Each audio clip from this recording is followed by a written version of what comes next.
অন্যান্য ধর্মের সৃষ্টি। তাই আদি ধর্ম থেকে যদি কেউ পদস্খলন করে ফেলে তাহলে তার জীবনের দুর্দিনের আর শেষ থাকবে না। যদি আমরা মনে করে থাকি, দেখুন কত মুসলমান ভক্তের কথা বলবো মা। আব্দুল করিম গুনুন, আব্দুল করিম যিনি ভগবানকে ভালোবাসতেন, তোমরা কুঞ্জ সাজাও গো আজ আমার প্রাণনাথ আসিতে পারে। কার লেখা? একজন মুসলমান ভক্ত আব্দুল করিম।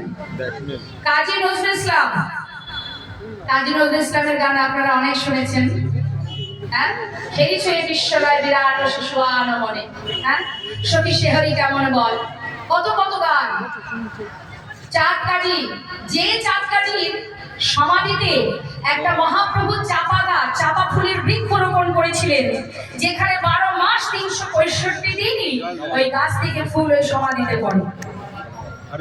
তাহলে একবার চিন্তা করে দেখুন, সে ছিল চাঁদ কাজী। তার এত সুন্দর পদাবলী আছে, আপনার মনে কেড়ে নেবে, যেটা আমার আপনার মতো সনাতন ধর্মীয়রা পারছে না।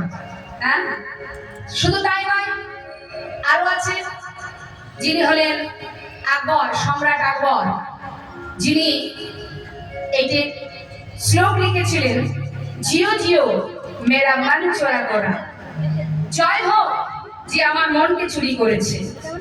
आप ही नाच तो अपना रस भरा, वही चलो प्रभु को जाई बोली हरी, सम्राट আকবর तेरा प्रेम भिखारी। কত ভক্তের কথা বলবো। তোমা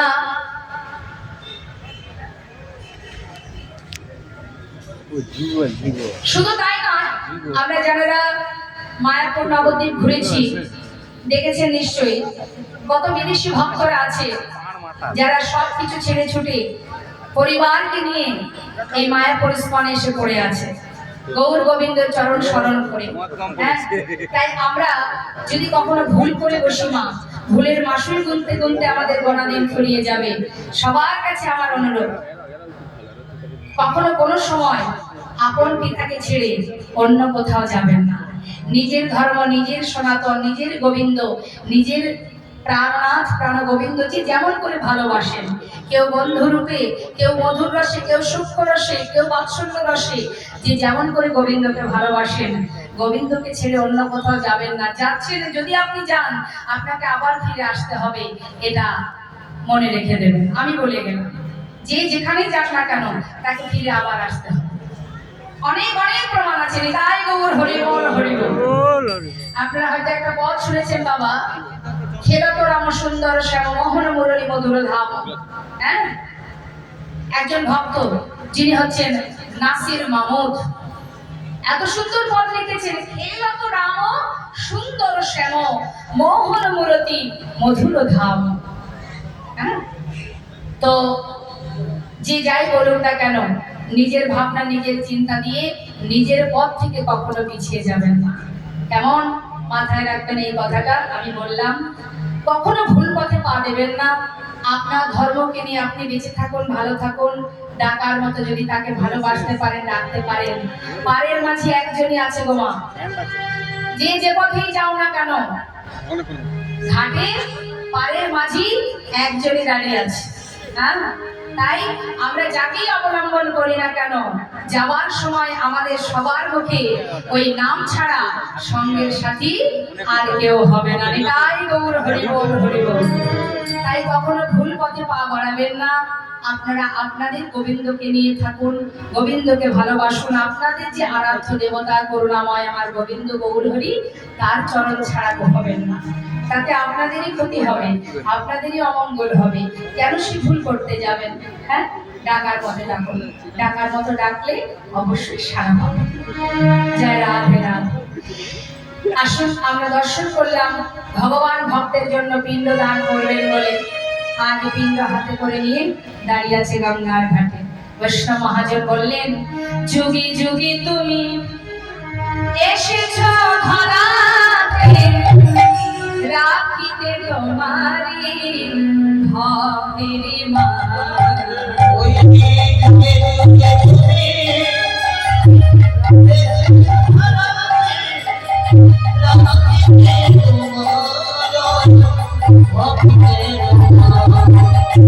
যুগে যুগে যুগে তুমি এসেছো ধরাতে, রাখিতে তোমারি ভক্তের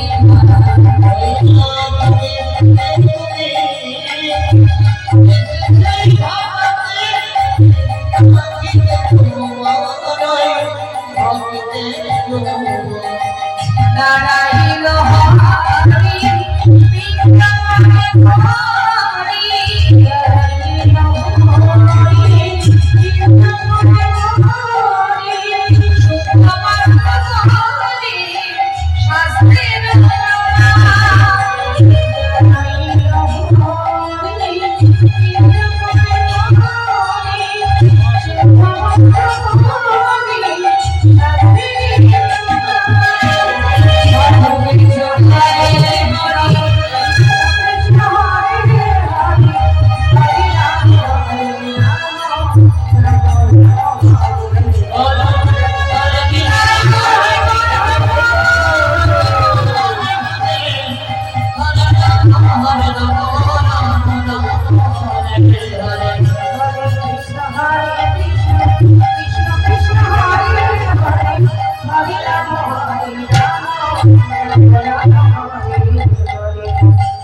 আমরা দর্শন করলাম ভক্ত ভগবানের মধ্যে একটি লীলা। সবাই মিলে একসঙ্গে গাইব। ভক্ত আর ভগবানের মিলন হইল, মিলন হইল,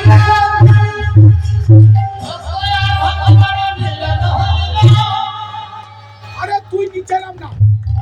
হরে কৃষ্ণ, আরে তুই হরে নিচে কৃষ্ণ। নাম না। আপনারা কেউ উঠে যাবেন না। দিদি এখানে ভোজন গান গাইবে, সুরধনির কিনারাটা হবে।